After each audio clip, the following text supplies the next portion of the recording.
Hey everybody, welcome to the Community Podcast. Today on the show we have Anthony Taylor from SME Strategy.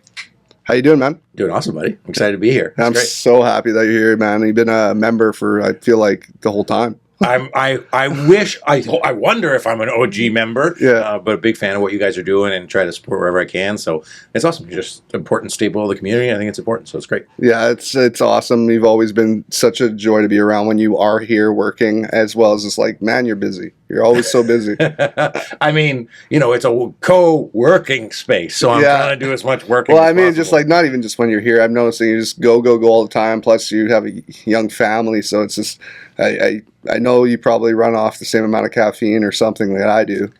Yeah, I'm using the coffee machine. I'll tell you that. Yeah, I got my mid-afternoon espresso, but no, it's cool. It's great. I very grateful. Happy to talk more about it, but got a very full life, and yeah, it's pretty dope. That's awesome, man.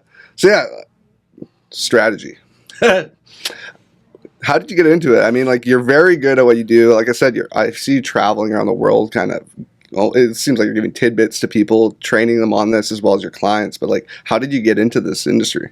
Okay, so there's a long version, a short version. There's the for-profit version and the not-profit version. Okay, so long and short of it is I was a bartender. I'm a bartender by trade. Technically a marketing consultant by trade, but that's another story.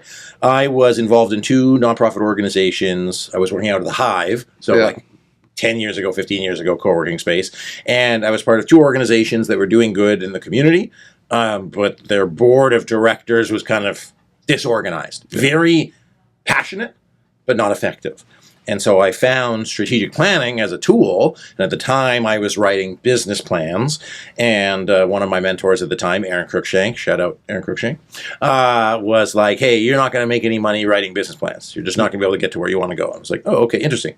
And I took those kind of two paths that ran together. And I said, hey, if I offered strategic planning instead of business planning, and I facilitated these things, I could, A, make more money, B, drive more value, C, get to do what I want to do, which is travel the world, which is effectively what I do, and just help a boatload of people. And so we've been running SME Strategy for 13 years now. Nice. And yeah, we support companies all over the world. It's pretty dope. That's funny how that happens, like starting off in bartending and where you end up, and how you end up with a successful business that might have not been an area you ever expected to go full force into. So when I was younger, I said, what pays the most money per hour?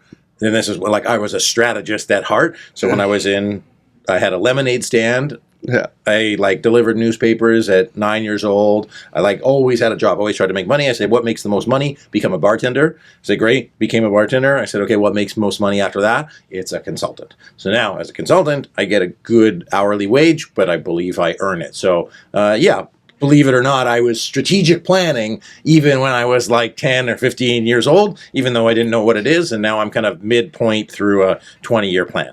Yeah, what I love about what you do and how active you are on socials and everything is people in your industry, they can sell their services for this and not really do it themselves for themselves. Yeah. You are definitely doing everything that you plan to do for your clients. You're doing it for your business as well. I just appreciate how I know how much work goes into the social media aspect of a business, and it seems like you have your hands all over that. So I know we were talking before the podcast a little bit about how much work goes into that. How do you do it? How do you balance everything? How do you? That's a great question, and I don't know if I have a great answer. So I'll tell you back in this. So my degree is in marketing, and when I started the business, basically there was two career paths: go into social media or do whatever else you wanted. But I understood marketing. At the height of our marketing presence, we actually had 40,000 people a month visit our website. That's insane. Because I understood the concept of Google, I understood, how it worked, and I just wrote. And then as time went on, the busier we got, the less I had time to do marketing. We still have 25,000 people a month visit our website. Wow. So just came back from Vernon yesterday. I'm going to go to Texas in 2 weeks to travel around. But then we also have our podcast. We still create content because ultimately it's just how do we serve people? How do we help people? How do we just help people move forward wherever they're at? even if they're not paying us to work with them, I still want to be able to help them. And it's not marketing for marketing's sake. It's marketing because I want to help people. And if I help people, then the money always comes back. Yeah, you care what you're doing. You care about what you're doing. It's not just about the money, and you actually want your clients to come back to you, and you want them to appreciate everything that you're doing for them. I know, like, when it comes to, you talked about traveling, and you always wanted to travel, man. Like, you're getting worldwide clients, and it's amazing to see. We're a very localized business, but just seeing, I could say it many times, I don't know how you're balancing it, because being here all the time, I still have very little time to do anything. So the fact that you're getting on a plane, flying all around the world and doing that, probably working on the plane a lot too. A good amount. It's all about how effective you can be.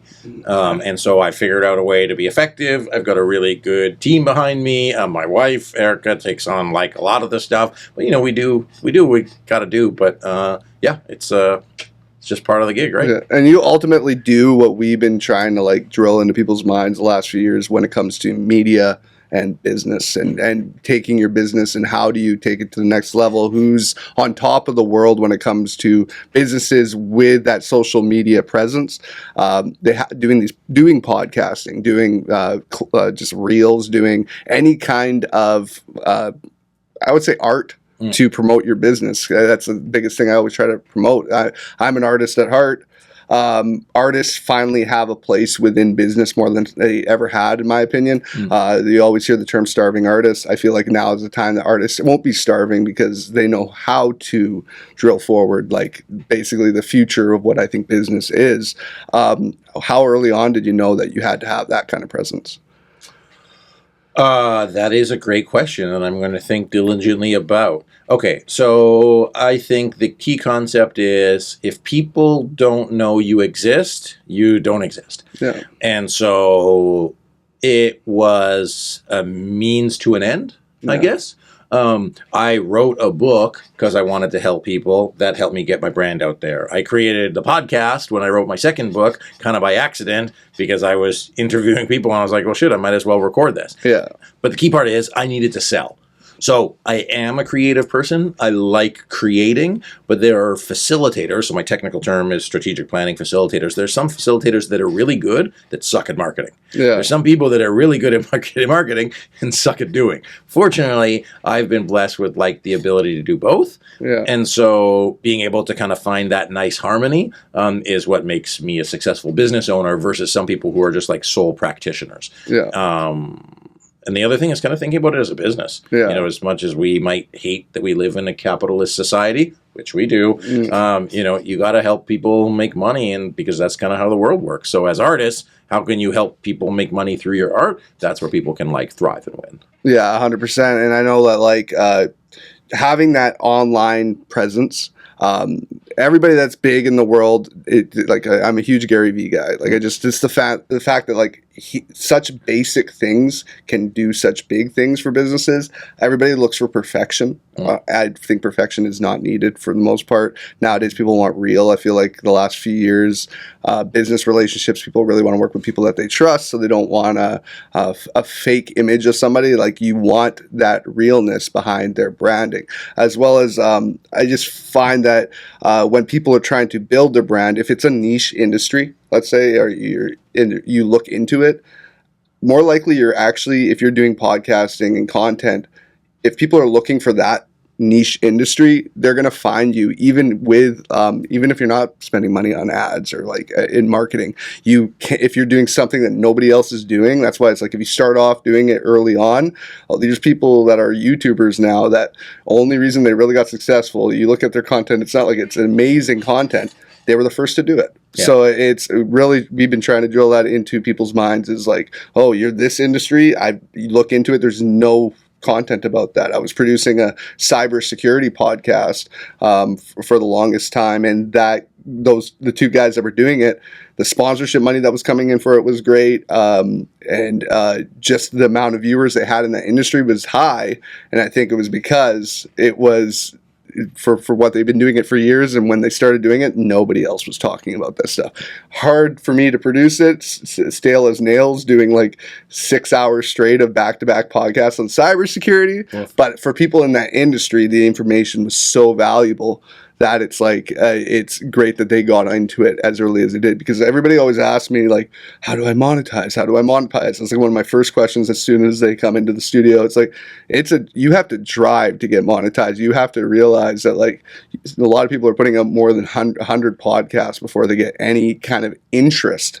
You know, their mom and their 2 friends, they're the only viewers they're getting, and they call it like I remember what the actual term is, but 7 episodes is the average length a podcast lasts for when people are starting on a podcast. They get to 7 episodes and quit. Interesting. Because they don't get the views they want. They don't get hits. They don't get anything. And even more so, it's hard to get friend support, I find, than anybody. So it's like if you don't see those viewers and you don't see any money and you don't see anything coming in, it can be very challenging for you to want to continue.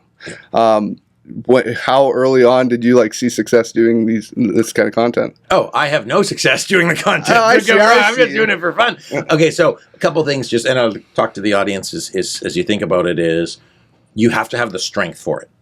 So we look at strategic planning. You build your game plan based on your strengths. If you don't like being in front of TV, do not have a YouTube channel. Yeah. If you don't like recording audio or talking to people, do not have a podcast. If you aren't good at writing or you don't like writing, don't blog, because it's going to suck for you, not the suck for the content.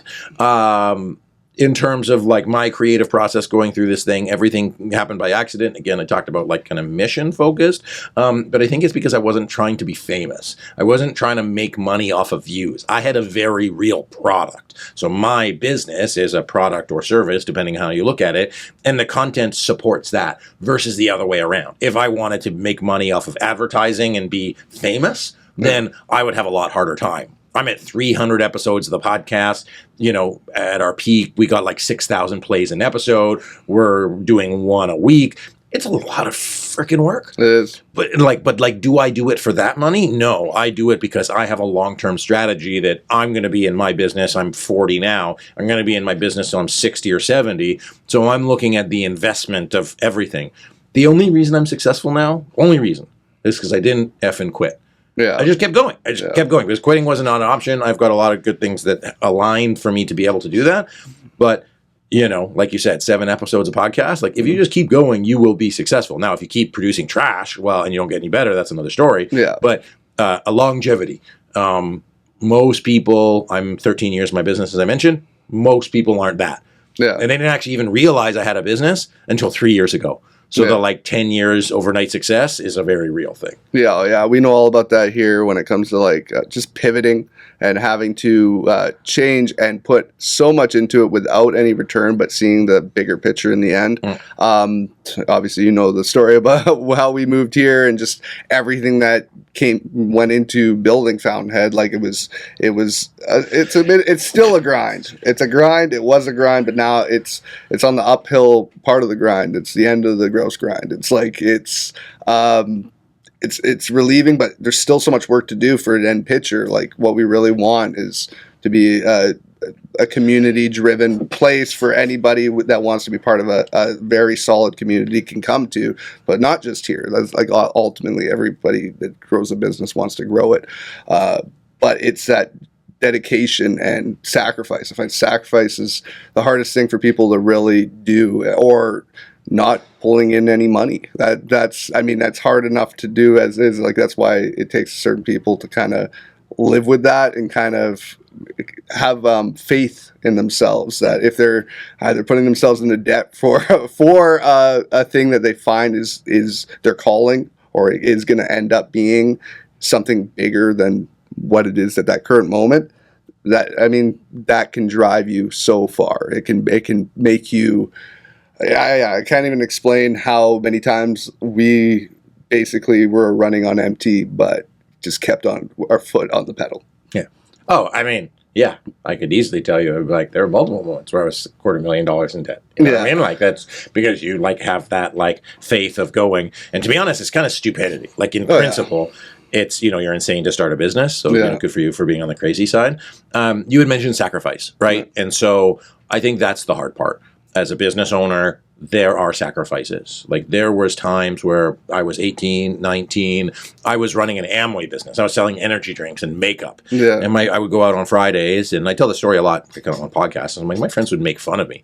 They'd make fun of me for like my little business. They would make fun of me for going to conferences. They'd make fun of me for like learning. And like the sacrifice is, your friends make fun of you. You don't go out on Friday nights. You spend nights reading. You work 16 hours a day so that you don't work 8 for somebody else. And I ate shit for 10 years, 15 years, 20 years, only so that I could be at the place I am now, so that I could get to the place where I want to be in like 20 years. But all the traveling, like it's hard. Like I've got a 2-year-old at home. I've got another one on the way. Yeah. Like traveling is hard. Being away from your family is hard. Like grinding it out is hard, but it's because I kind of reaping what I sow. If I put a bunch of stuff in the ground now, I will get that out. And I think that that's how I would like recommend any business owner, any creative, any person to think about is, what are you investing in? Are you investing in yourself?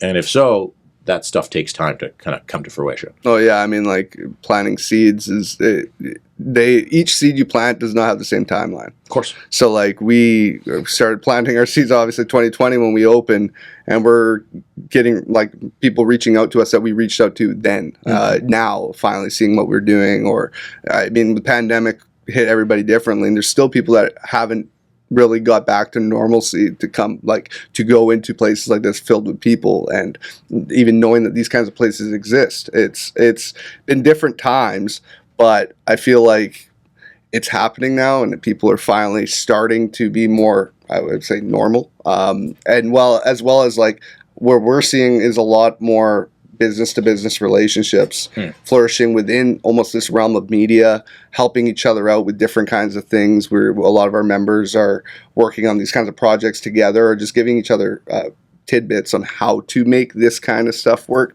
and having like just different facilitators or just members that concentrate on so many different parts of what every business needs. It's been absolutely amazing building a business, and I find that most people, once we started a business, we have a bunch of friends that work their typical 9-to-5s, and I don't think they'll ever understand when we try to talk about being business owners, the stress that goes into it, as well as like you're working way more than the 9-to-5. It's a 24-hour gig, as well as just like I feel like there's a lot of fake it till you make it for so many business owners, that from the outside, your friends that aren't around you that do those 9-to-5s think you're super successful almost right away, and that your business is flourishing, and they don't know the backstory and don't know everything that goes into it. I don't know if that happened to you once you kind of got into running your own business. Oh no, my friends just made fun of me no matter what. They still make fun of me, and I'm like, well, great, but I guess it's the difference between the people that you hang out with. If you're hanging out with employees, which is fine. Like I'm not saying like ditch your friends or whatever. You just have a different level of understanding. I want to take a step back in terms of like you guys. You are building a business, absolutely. But what I think that you, Mike, should be really proud of is you guys have really built a community here. Like you've built a business which was designed to be a community, and it's now coming together because you have all of these facilitators working together, all of these businesses inside, the Fountainhead, like collaborating and working together. And so like that's like the first part. Like those are the like exponential seeds that you grow. And that's been just so cool. Like you talk about what happened with the previous location, alluded to it, and like where you're at now, like the spot is pumping.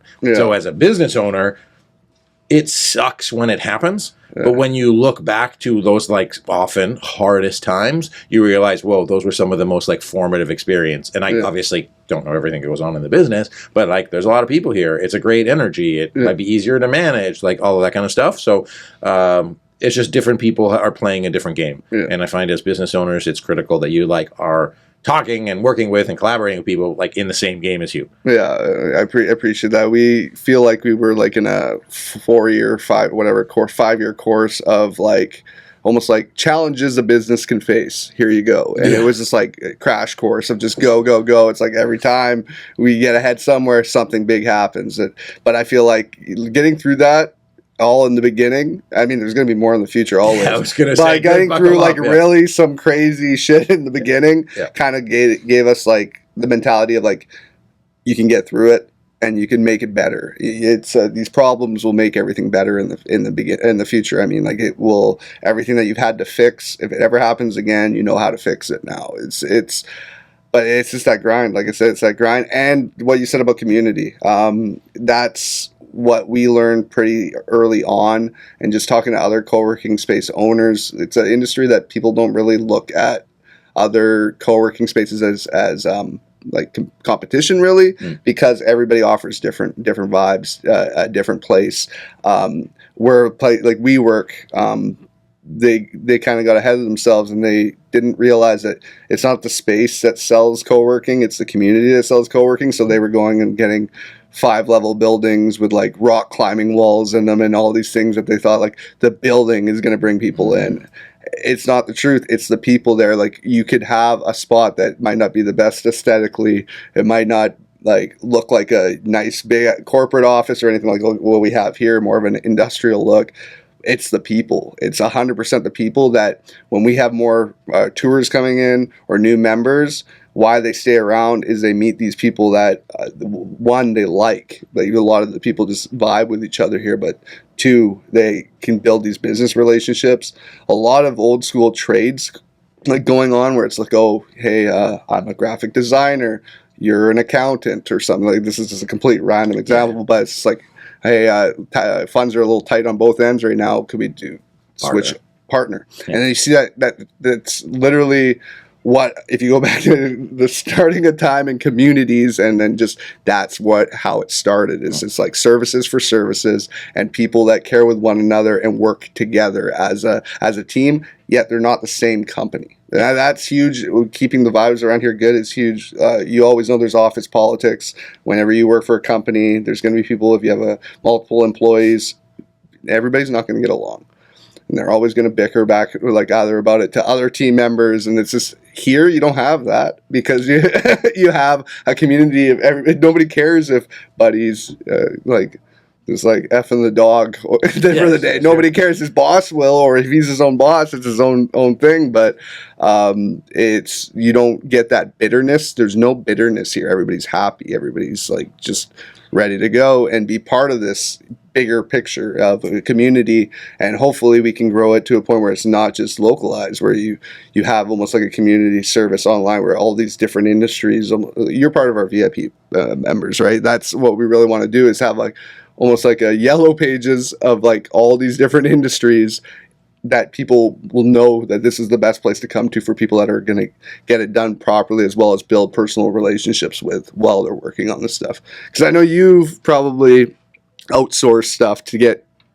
Oh yeah, there's actually, so normally, a couple things. One, when I used to be at the Hive, I would regularly take a 2:30 nap. Like, there was a couch in the middle, and I would take a nap, and everybody, I guess, would be like, "What the fuck is this guy taking a nap here?" Pardon for cussing. But that was just what I would do, because that was just my spot. But I might be the oddity, as in I don't like networking at a co-working space. I am there to work. I do not want to make friends. I want to keep my head down. But what is nice about it is that there's other people around. So the difference for me was, hey, working from home, working from here, you are hopefully in an environment with other people like doing the same thing, because entrepreneurship is lonely. And then from here, like the other day, I was sitting next to somebody talking to a guy, and I was like, oh, hey, like we might do some work together. So it's nice at the stage that I'm at, where I have stuff that I can give to others to like support to the community, but ultimately it's just about like kind of not paying it forward, because that's not really it. It's just like that quote of like, send the elevator back down. Like, I'm at a place where I can support organizations in my community that I believe in, and TFN is one of them. So that's like, why I want to become a VIP member. But it's also cool because I remember when I was 10, 15 years ago starting a business, I'm like, you need that community. You need those people around you. You don't know what you're doing. You're learning. You're screwing up every day. And so by having folks that you can learn from, work with, collaborate with, barter with, it speeds up your learning curve. The only difference, it's interesting, we talked about startup businesses, we talked about successful businesses, but nowhere in between. Because in between, those businesses die. Yeah. And then they just stop to exist. Yeah. So there's no kind of like middle, like after 3 or 4 years, if you can't keep it going, like, you're toast. And that is kind of the challenge with running a business, is you need to prove validation of your idea before you run out of money. Yeah. 100%. You get to that point where it's like, if you try to grow from a small business to just a bit bigger than that, or you finally paying yourself, you always think, oh, I got to grow this further. And you get to a point where you're actually doing well, but then you take on too much too fast. And then, bam, that's like you said, that's where the companies die in between. But yeah, it's challenging more than ever now with how expensive everything is. Services have gone up. You have if everything goes up, inflation happens. You have to raise your prices. Let's say you have clients you've had forever.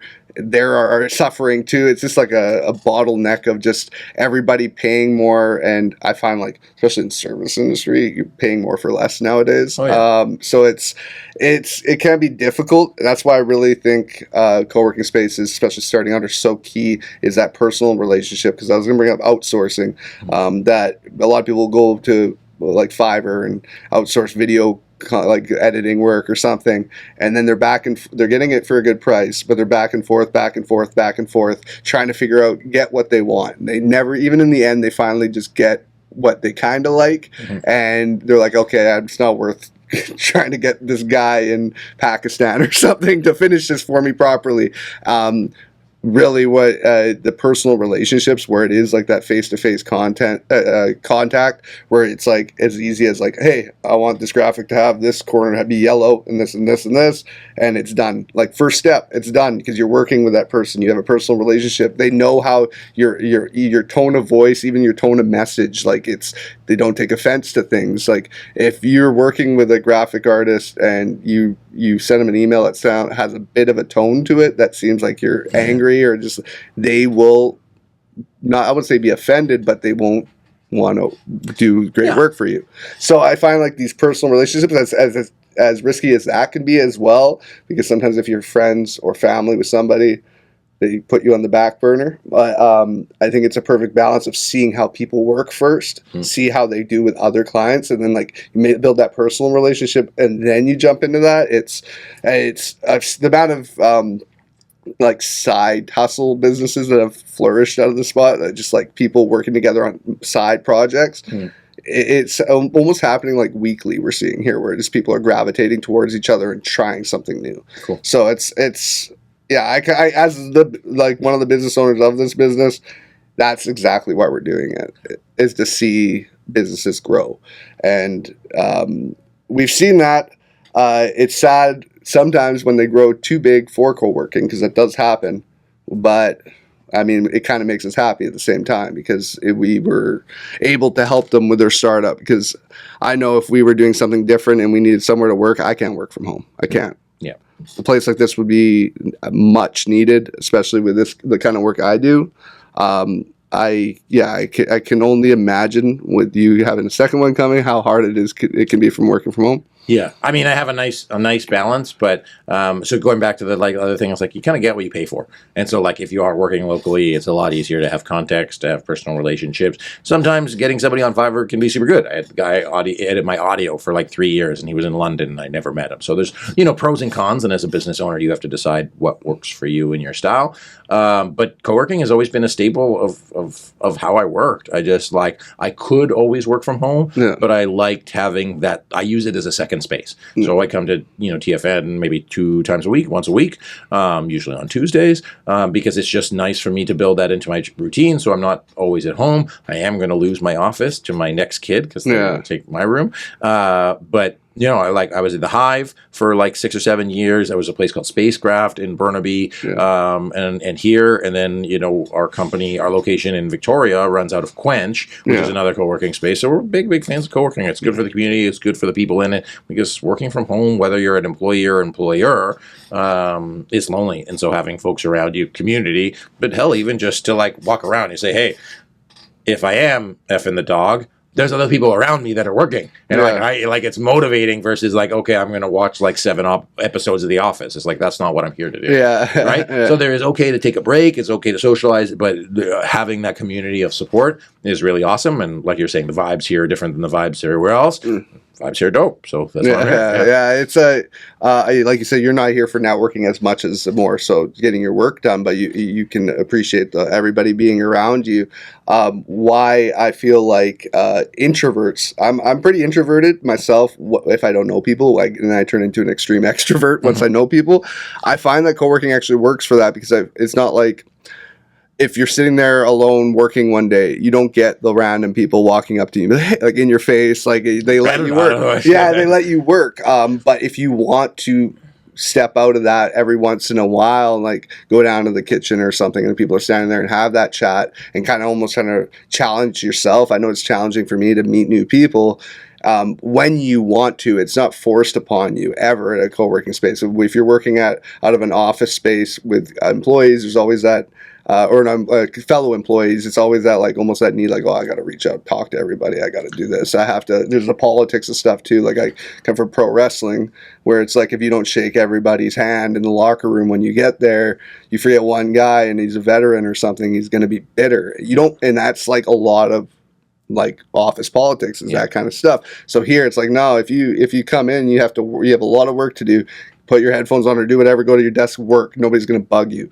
But at the same time, if you feel like you want to be bugged or if you want to socialize, there is a spot for that as well. So I think it's that respect. It's the people that are working for themselves know that time is valuable. So like if they want to spend their time working, people will allow them to do that. If they want to spend their time socializing, there's a group that will be there for that. Yeah, most people don't talk to me because I've got that, RBF face on. But I will say, and again, to the audience here, especially those that are like in the startup thing, like if you think of the concept of reps, like repetition, right? Yeah. You do it over and over again. When I was growing my business, I went to, without hyperbole, 10 networking events a week.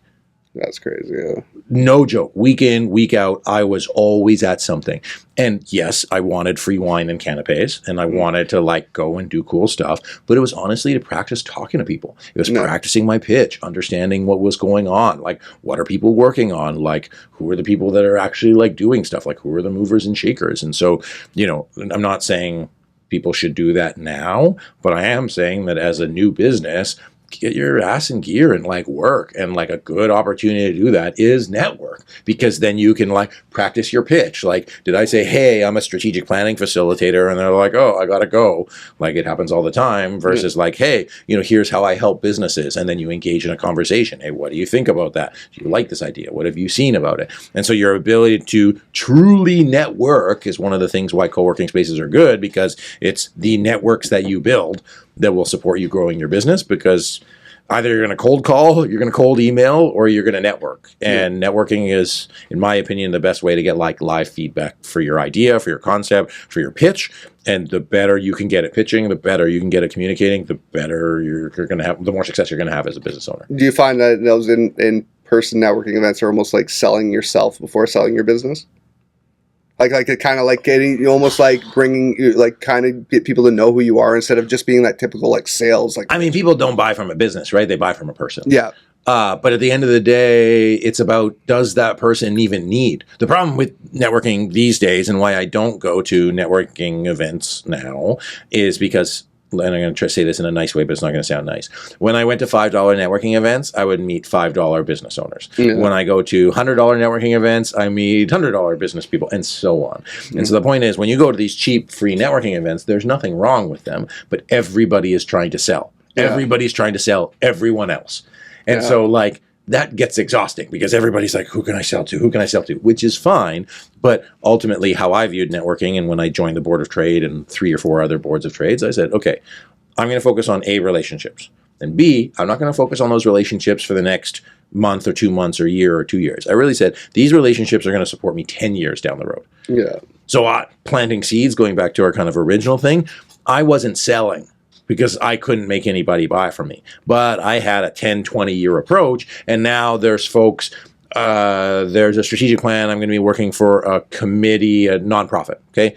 I did their strategic plan because I was referred by somebody else. 3 years later, I get a call from the new executive director, and he says, we're doing our strategic planning again. I got a reference from one of our directors, and it's one of the guys from the board of trade that I never did any business with. I never went for like a one-on-one coffee. I just saw him at networking events. Shout out Seamus. What's up, brother? And that was 15 years ago. But that person just knows, because they see me online. They see the stuff I post. I don't talk to them all the time, but we stay connected.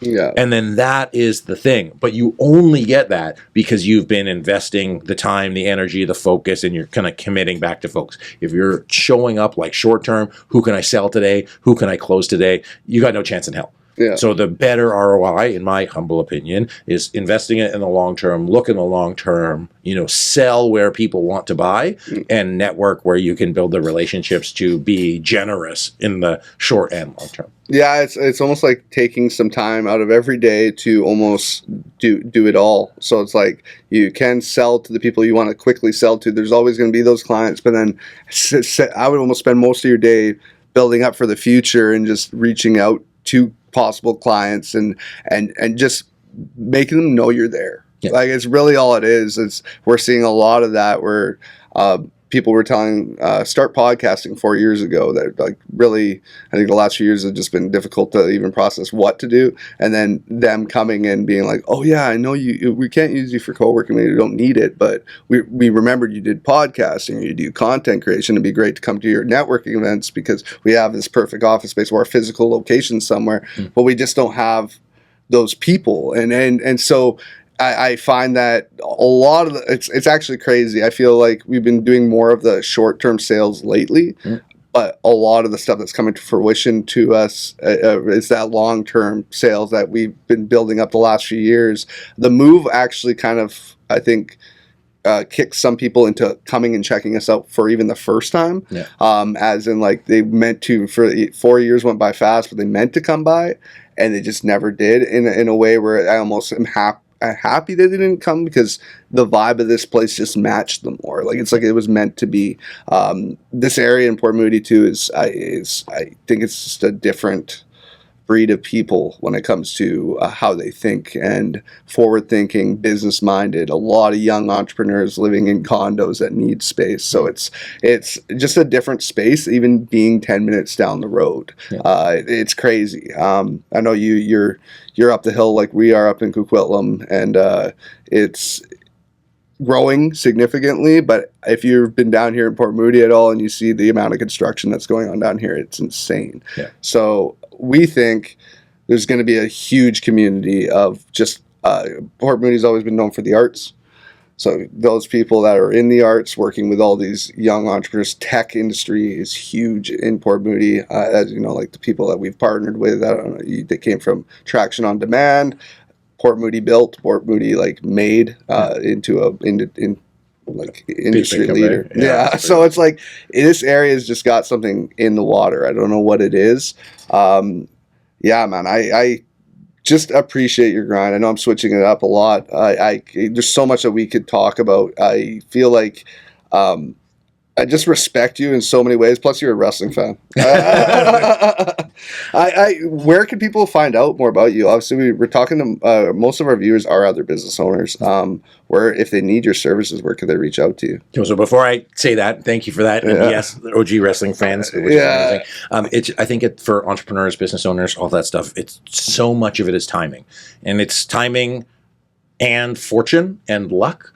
But I find the harder I work, the luckier I get. So my final quote I'll leave is: judge the success of your day not by the harvest you reap, but by the seeds that you sow. And so if everybody focused on planting seeds, you will be more successful in the long term because you'll get more luck and you'll get more opportunities. If you want to connect with me on the internet, Anthony C. Taylor on LinkedIn. There's another Anthony Taylor, but he's a soccer referee people don't like. So Anthony C. Taylor on LinkedIn, and then SMEstrategy.net, which is where we've got tons of free resources for strategic planning. If you're doing anything strategic planning related, type it in Google and then put SME Strategy at the end, and we probably have something for you. That's awesome, man. Thank you for that. I want everybody to definitely hit that up and use your services. Here's a random question, I think, because you do travel a lot. Is there any cities that you've traveled to for work that you were so choked that you didn't get to spend time, like actually in the city and work, like be at and spend time? Like you got there, you didn't expect it to be like rad looking, but then you're like, shit, I should probably stay here for a little longer. Oh man, that is a really hard question. I think every city has something that I wish I would have seen a little bit more of. Man, that's tough. Yeah, because I see it's everywhere. Like, you're everywhere, man. Like, I saw you were in Denver. There's somewhere I'd love to go someday. Like, where else were you recently? I just like, wow. Is he just going there for work, or does he get to stay? Like, When I was single and I didn't have a kid, I could stay for a couple days. yeah, Now I do as short trips as possible. But for example, like Denver, I've been like 4 or 5 times, never gone to Red Rocks. Yeah. When I was in North Carolina, I did get to see the Biltmore House, which is like a big ass castle. I'm going to Arizona in a couple weeks. I am going to go see a baseball game. Yeah. I try to go to a baseball game wherever I can. Yeah. But yeah, I mean, there's so much. I try to eat this really. So there's just like, you ask me, is there anywhere I haven't seen? Or it's more like, hey, is there food I wanted to try that I haven't had a chance to? So, but yes, I counted, I've worked in something like 25 states. Crazy. Including Alaska, including Hawaii, and I think we're at 7 or 8 provinces, and then that's just me personally. Furthest I've ever flown, Fiji. I did a strategic plan there. One of my colleagues is getting to do one in France in the summer, so that's wicked. Yeah, it's pretty cool. Yeah, like, is your favorite city that you've traveled to? Ooh, favorite city. I mean, I like Chicago. There's parts of Chicago I like. There's parts of Chicago I don't like. And then New Orleans, I had my bachelor party there, and that was pretty fun. But I haven't gone for work. So yeah, is that you said food is a big reason. When you say Chicago, that's definitely on my bucket list for food reasons, like an actual deep dish pizza from Chicago. Oh yeah, I'll bring you back one next time I head out there. How many times have you been to Chicago? Like, well, 5 or 6. I was there a couple weeks ago. Nice, I went with a buddy, and we got 3 pizzas, 3 pizza, 3 pastas, calamari at 9:30 at night after watching a baseball game, and there was 2 of us. So that was a pretty lavish Cubs experience. or Sox? I was watching the Cubs versus the Sox, actually, but at Wrigley, which is the first time I've ever been My there. dad's like, that's his team. That's his like bucket list is Wrigley Field. He's never gone, and the Cubs has been his team is pretty much his entire life. So when they finally won, how many years ago that was, it was a big deal for him. But I've always wanted to head out to Chicago with him, or like just do a few different major cities in the States. I've literally just stayed West Coast for the most part, unless it's Canada. I've gone out east, but it's a direct flight.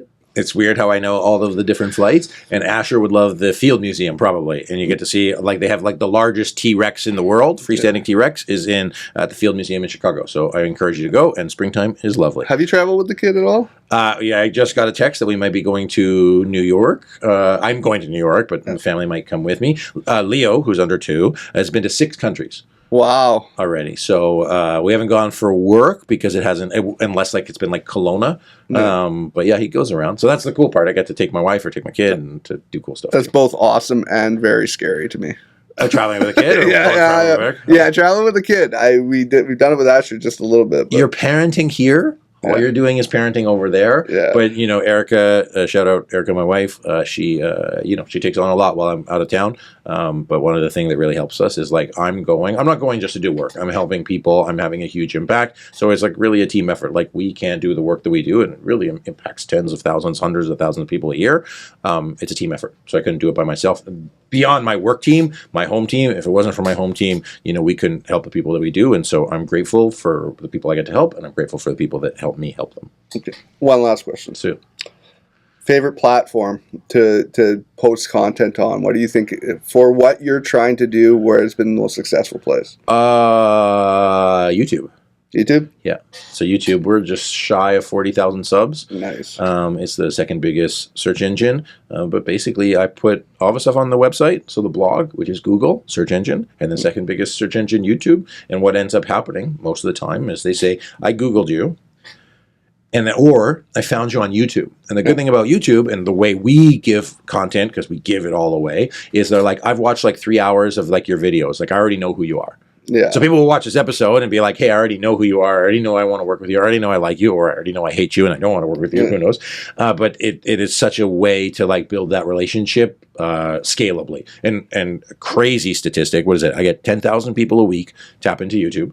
Yeah. And they're watching thousands of hours. So God forbid I'm somebody who who listens to Anthony Taylor's voice in the hundreds of hours, but literally there's people, thousands of hours every week of people listening to me talk about strategy, which is mind-blowing to me that in Vancouver, because it's a small town, like I'm not a celebrity, which is fine, but like globally, like big kind of deal. Yeah. Which is, I mean, that's all I'll say. Humble brag about that one, but it's neat that truly get to help thousands of people. So if you're watching this episode, just appreciate, folks, I appreciate you interviewing me. I appreciate you listening. And it's just cool that I get the privilege and honor of getting to help people. So yeah, YouTube, hands down. Yeah, that's awesome. We want to step up our YouTube game. And we find it difficult just because we're so localized. A lot of the business owners we're interviewing and stuff for our podcasts are very local. Numbers are good locally. That's what we were happy with that. But on we want to grow and start doing more international stuff. We can talk strategy. Yeah. I'm a marketing strategist above all else. So yeah, it's definitely, you're the person to talk to, and we should start talking because we want to grow this to be bigger. It's not Poe community anymore. It's the community. Yeah. We're really just I want to do this for every community there, like around the Lower Mainland, and even bigger than that. Start outsourcing and getting more facilitators at other places. We have some cool things on the horizon too that we're working on that could help with that. So yeah, I'm just excited. I'd love to talk actual strategy with you because I know we need help. We always need help. A business owner has too many things on their mind that we know what we have to do. It's just doing it. Do it. Yeah. So, thank you so much, Anthony. I appreciate that. I want to do it again. I just love talking to you, and I could do it more and more, and even about random shit. Oh, you want to have me on as a wrestling podcast, the 80s, 90s wrestling podcast? Just say that. I would love to talk about that. Aaron would kill me. I'll bring my Razor Ramon poster and we can put it dude, that'd be wicked. I wish I still had some of my posters. I have some magazines, but not many posters. But thank you guys too for watching today. Make sure to subscribe to our channel as well as like these videos. Comment on the podcast as well what you like. If you want to be a guest, hit us up. Today our guest was Anthony Taylor from SME Strategy. Amazing dude. Check out his websites, all his socials. And yeah, thank you for watching the community today. Have a good one.